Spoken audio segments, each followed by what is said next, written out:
what's on your mind today, man? All is well. Just came back from China and Japan. Okay. My first visits over there speaking with the African China community. and Japan? And Japan. Really? I spent a week in Japan, Tokyo and Nagoya. Okay. And then they flew me. Dope. Yeah, Tokyo's dope Nagoya too. is dope. I really enjoyed it.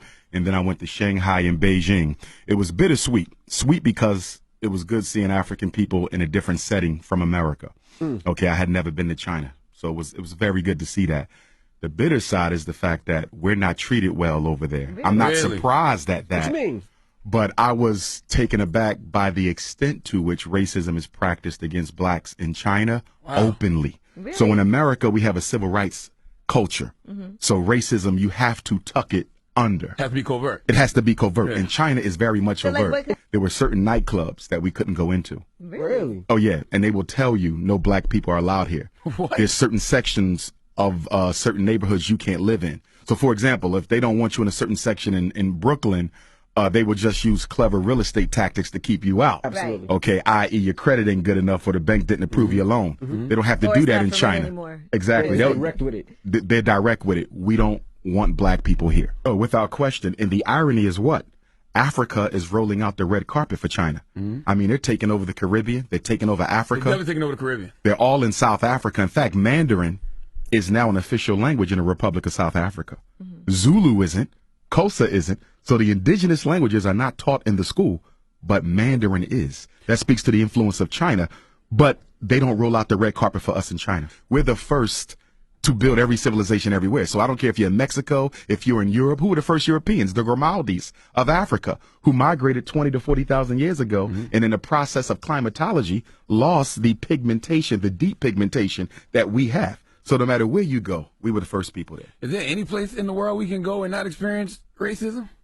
No, not at all. Even the Because- Caribbean? Not even in the Caribbean. In fact, when I was in Jamaica, I keynoted the Garvey celebration last summer, Ocho Rios. The Chinese pretty much own Jamaica. I mean, the Jamaican government is giving them concessions, land concessions. They're building hotels, beach resorts. They're building 2 schools for the Jamaicans. And what the Jamaicans have to give them in turn is the right to certain lands, the right to certain waterways. And if it doesn't stop, Jamaica, ironically, the land of Marcus Garvey and Bob Marley, will be the first Chinese colony in the Caribbean. Wow. It's getting bad. And you know why it's happening? Because the black bourgeoisie leadership in both Africa and the Caribbean, they don't have to live with the consequences of the economic decisions they make. So if I'm the president of Jamaica, okay, and China says, listen, we're going to give you $1 million in retirement. We're going to build you a retirement home, but we want this, this, and this. And you can loan as much money as you want. You can borrow as much money from the Bank of China as you want. I'm going to be set by the time I leave office. But what about my nation? Jamaica will be struggling for the next 50 and 75 years because of bad economic decisions from selfish leaders today. And that's the problem in Africa, and it's the problem in the Caribbean. Well, you got to remember, China is overpopulated. So it's always looking for opportunities to dump some of its excess population. Right. And you know what's so sad? Chinese will come to South Africa poor with nothing. And in 3 years, they're owning 2 and 3 major businesses.